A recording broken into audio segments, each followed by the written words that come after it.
Adelaide, South Australia, the city on the River Torrens, home to the famous Oval, a cricketing mecca, and the stomping ground of Sir Donald Bradman. An Australian rules stronghold that transformed for one weekend a year into a rugby haven for the Adelaide Sevens, the sixth leg on the IRB Sevens World Series. 5 tournaments, 5 wins, New Zealand a class apart, 42 games unbeaten arriving in Australia, all reflected in the series standings. 38 points clear of their closest rivals, just 1 title away from wrapping up the series in double quick time. It's been another indifferent season for the Wallabies, but Hong Kong finally brought something to cheer. A quarter-final appearance, a swagger in the step, and a legend or two on the coaching staff. Enter David Campese, and for Adelaide, another assistant to coach Bill Millard in Mark Ella. As Australia look to step, this is Brown. Bishop, actually, William Bishop goes out wide. Can he get in the corner? Yes, he can! Australia have done it!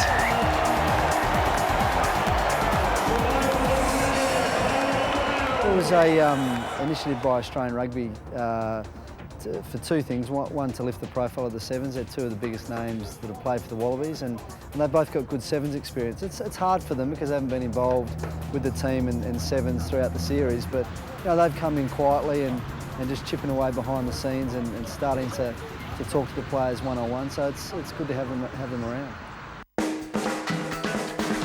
Campese's Sevens credentials are beyond question. Blessed with pace and a natural creative instinct, he was perfectly suited to the shortened version of the game. It offered a unique stage to magnify those sublime skills. The first Australian to reach a century of Test caps, he's in no doubt that it was Sevens that set him on his way. Well, I was very fortunate when I first started. I was the only young player in the group of guys who'd been there for a couple of years, so it was really good to just go over there, watch, learn, and obviously try and do a few things on the field. What I think Sevens is about is like confidence. It gives you one-on-one ability to beat somebody, and it just gives you an opportunity to try different things. That was in my day. I think now the game has definitely changed. It's more structured. The teams are obviously better prepared. They're a lot fitter. They're a lot stronger. But I was told not to have contact. Now it's more contact, and that's where the referees are getting involved. And it's like 15s. And what I saw in Hong Kong was, teams that are still dominating because they want you to play physical against them. Campese's mere presence is enough to inspire the current crop, and his input has ignited a fuse. Couple that with the vision of former Wallaby Mark Ella, and you should have a recipe for success and possibly a route back to the skilled counter-attacking that took the Wallabies to the summit of the game. Most of the players play a lot more 15s than they do 7s, and I think that's where they're getting stuck. And I just hope that we can actually get away from that and give them more freedom to the players and more expression, and go out there and to react what's in front of them. And I think that's what we've lost in 7s, is that ability to say, there's a gap, I'm going to go for it. The Adelaide Pools offered arguably the toughest set of matches all year. The Cook Islands were the so-called minnows, but they beat England earlier in the season. Tonga lurked with intent, and the hosts faced an uphill task.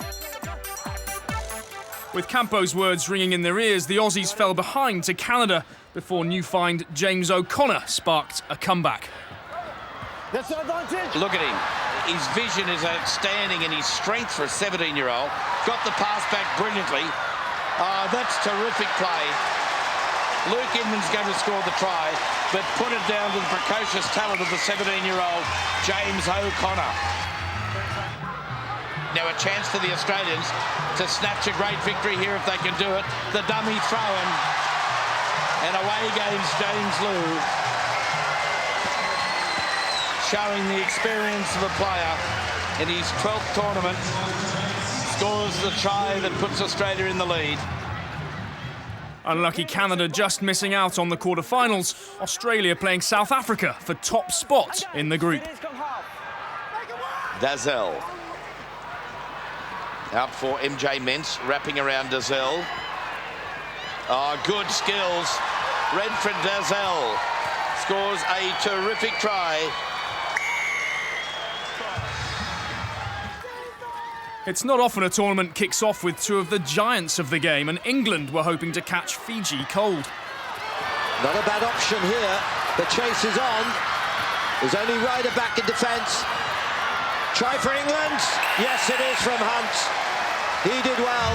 That's a great riposte from England's youngsters.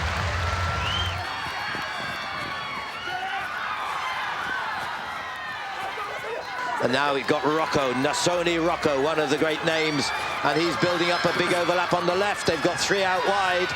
England cover and still go, but the breakthrough and the try is going to be an important one under the post for this man, William Ryder. Last year, Kenya beat England to reach the Adelaide Semis, and they've got the better of them twice more this season. Clearly, the Africans doing their homework. Oh, a terrific break this time by Onyango. And great support from Mwanja. And Mwanja races away. The 27-year-old. He scored over 50 tries in his 7th career. Impressive stuff from the Kenyans, so much so that when they met Fiji in the pool decider, many expected them to pull off a first ever win. They come wide. Oh, it's not the best pass. It lingered in the air. Now with Ochola under the post.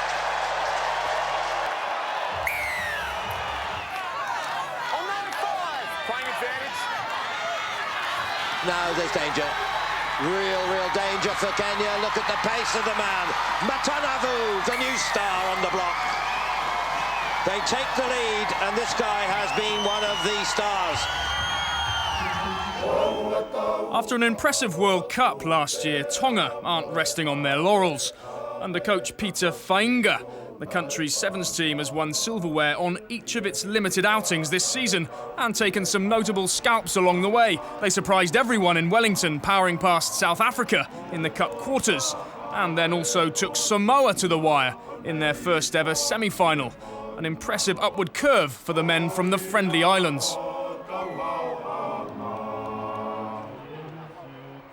Yeah, that's always been the plan, is to be able to improve from what we've left off last year. Obviously, we did start well in Wellington. We maybe had a bit of a rough patches in Hong Kong before coming here, but definitely here we want to do better. Religion and song are key components in their daily lives, and the chance to meet the local Tongan community in the Adelaide suburb of Kilburn was too good to pass up. Nili Latu captained the side that charmed the people of France last year, and he's keen for the Sevens boys to do the same.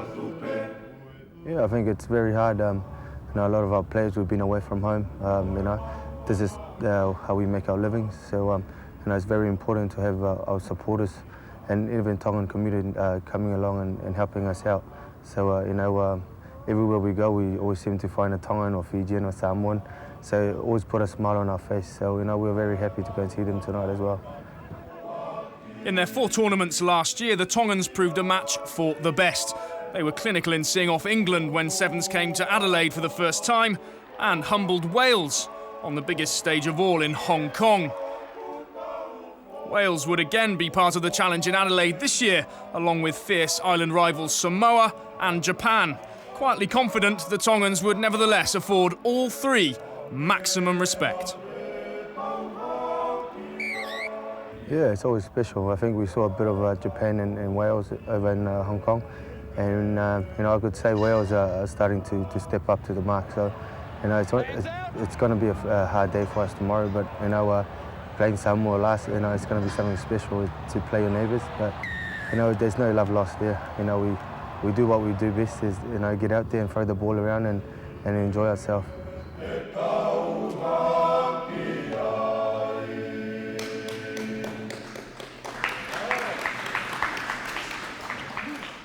And things started well, 53-0 against Japan. Next up, Wales. Now Coca, Latu here. He likes the direct route. Oh, he's got away. Shouldn't get round the outside, but Kaufusi, who's done it, 22 times before, crosses the line to score a try.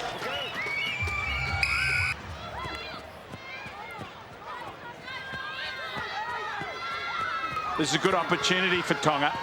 Now it's a test of whether, no, they're coming back in. Oh, well taken. Good work. It's that guy again too. Nafe and away. Good work in the setup by Kailea. Then a lovely snatch out of the skies by Nafe. So the pool decider, a South Sea Island arm wrestle. The World Cup all over again. Samoa against Tonga. That didn't go anything like the 10 metres. Let's make the most of it, say Tonga, and away they fly. And what a start. Right from the kickoff. And it's Tonga. That's a rock. Advantage over. Advantage being played. Has he got away? Pessamino. Almost. Good offload. Through the hands of Michaele. To Uali Mai. He's going to scamper the whole way. They'll not catch him quicker than he may seem. Lovely support play. And Samoa right back in it. New Zealand's bid for an 8th successive cup title started against the Pumas of Argentina, the students of rugby against the masters of soccer, and it was some neat footwork that set Argentina on their way.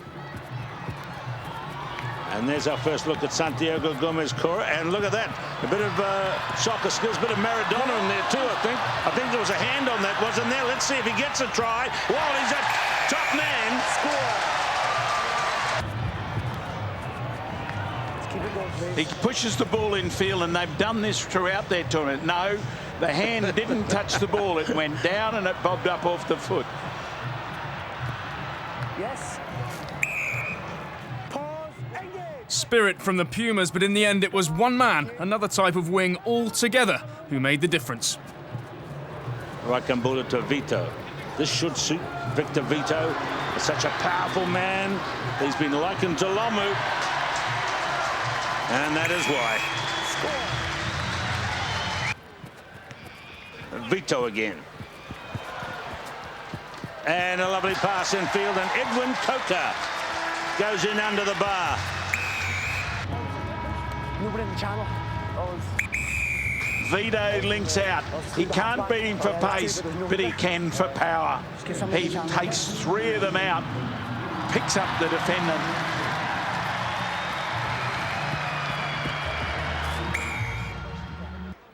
The Cook Islands were at it again. Victors over England in Wellington. They tested the Kiwis and let a 17-0 lead slip against Scotland before putting in the performance of the day against a shell-shocked Argentina. Drake will go all the way. He's throwing the pass back. Oh, that's skillful play.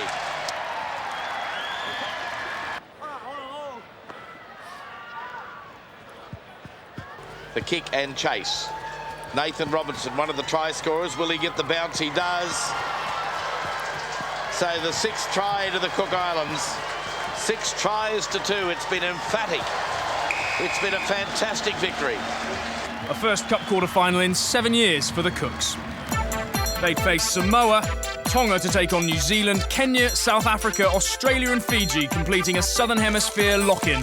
All that and more after the break.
Welcome back to the Adelaide Sevens, a brand new audience for rugby outside the strongholds of Sydney and Brisbane. 31,000 spectators over 2 sun-drenched days.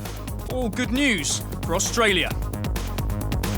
The beautiful Adelaide Oval, you know, famous for cricket, famous for Don Bradman, is a perfect setting for Sevens rugby. And the one thing that the people of Adelaide and South Australia can do is show up and have fun, and that's what they're doing this weekend. Cup quarter-final time, and first up, New Zealand against Tonga. Sun warming things nicely now. It's in the mid-20s here in Adelaide. Charge down deep in goal area. Try! Back for the clearance from Yates and straight into his face. On the side. From the side. Line right, on the side. The penalty. Up to halfway comes Zar Lawrence. Lovely run by Zar Lawrence. Oh, a bit of a foot trip there, sir. What does the referee Damascus say? No, let's play run on. DJ Forbes, the captain. On the side. Penalty for Tonga. They take it. They put pressure on. Down goes Tuatau. And the try is scored again by Kafusi.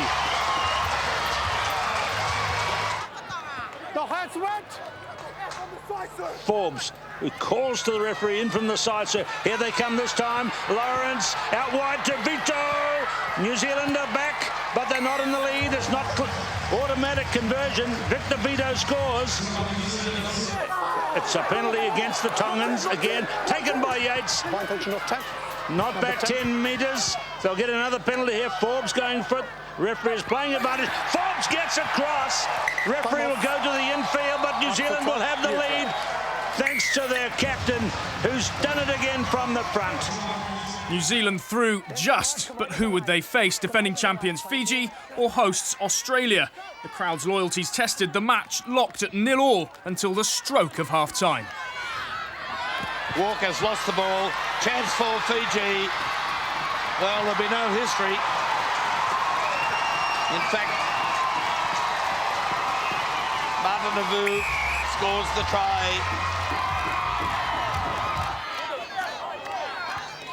Away it goes for William Ryder. He is just a wonderful talent. Look at the defence coming. But they've got the numbers. Away it goes for Vuniwonga. And in turn for Matanavu. And Matanavu streaks away.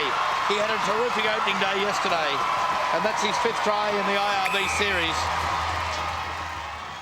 With 2 cup finals on the bounce, South Africa were building momentum. And against Kenya, it was their new young star who sealed the win. Here comes South Africa looking menacing. Dazelle, though, just gets it. His Juries.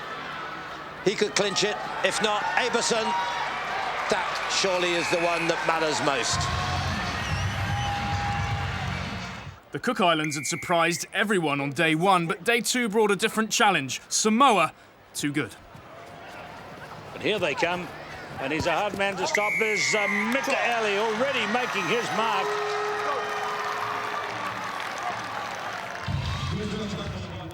For the second week running then, the Big Four through to a carbon copy semi-final lineup.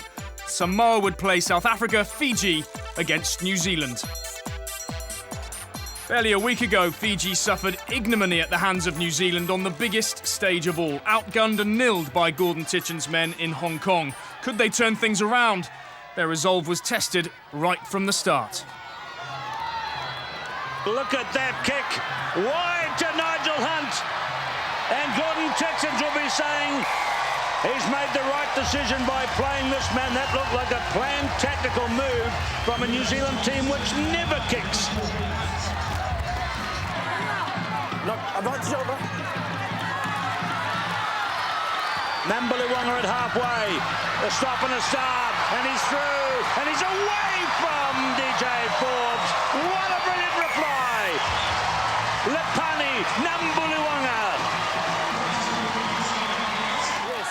Get closer, right? Get closer. And they've got it. Budango. Try number 2 for Fiji. Emosi Budango. Fiji just hanging on desperately. Gaps opening now. Opportunities for Stephen Yates. Yates gives it to Lawrence. Wonder beat. Lawrence. He gets there. It'll all be decided in the last seconds with a Zar Lawrence try to put New Zealand into the lead. New Zealand through again, but who would Gordon Titchen's men face in the final? Mikaele gave Samoa an early lead, but the Boks was soon into their stride. Behind, boy, that's it. Rolls round the scrum half to offload to Dalzell. Dalzell and Juries, a great pairing in the middle. Won the decoy that time, knocked backwards. Through the middle goes Horn. Frankie, oh, lovely hands, beautiful hands to Eberson, and the new boy does it again. He's having a dream start to his Sevens career. Here's the mark. Offside. Oh, here's Mai. Ali Mai backed himself. They left him too long. This play here. Engage. Wait. South African ball. Dalzell, awkward one for Juries. Kick and chase, it's clever. This could be the winner for Fabian Juries. He's done it. The little maestro, the thrill for Paul True.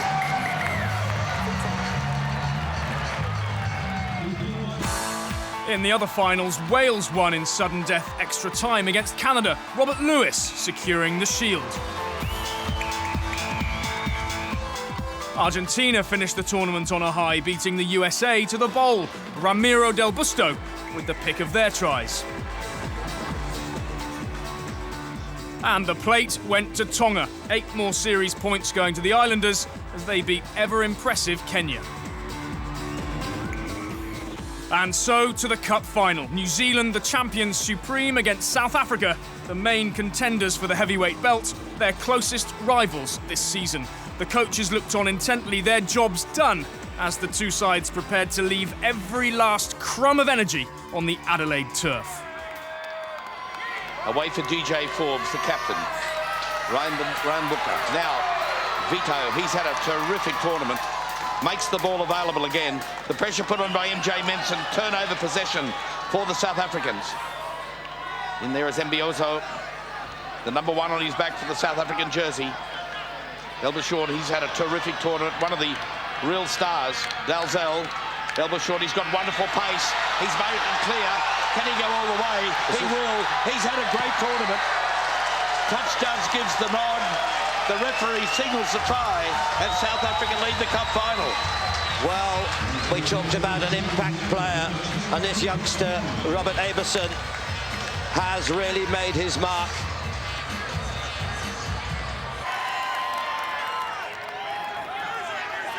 Away comes Tomasi Thama. New Zealand try to run it out of their own 22 again. This is Raikambula. Only he's half away. May not have the pace to go the whole way, but he looks for support. But he has turned on the speed, but he had to turn tail in the end. Get support from Coker. It's South Africa's turn to speed back in defence, and they're back in their 22. New Zealand have lost it out, though. Now the break on with Dalzell. What a game this is proving to be. 2 against 1 here. Covering hard is DJ Forbes, but they won't catch this man. He's going to go the whole way. Fabian Juries, what a try. What a riposte from South Africa. They add a second try, and New Zealand for once are left grasping at thin air. The Kiwis behind, and the half-time talk said it all. We need more possession. Turnovers are going to cost us. They'll look to kick a bit more. We need to score first. That's crucial. Yeah, it's crucial. Touch. Vito for this possession, New Zealand in ideal attacking position. Gordon Titchen says you must score first in the second half. What can they do? There's Vito. Will he get the reward for that defensive work? He goes to the line. Try time, New Zealand. He's answered the coach's call, and he really set it up with a great defensive effort just a moment ago. It's not just the power, it's the pace and the momentum he builds up that allows him to scramble through. Let's go, get it in. So Zanquara it is who will go round, he'll go up the short side, and he is quick, he's still got 2 to beat. He offloads, the tackle from Yates is good. Yates in his farewell appearance. How they'd dearly love to celebrate for him as much as anyone. Drop goal dummied by Dazelle. They go to the short side. Their better strength out there. This now is Neil Powell, the captain.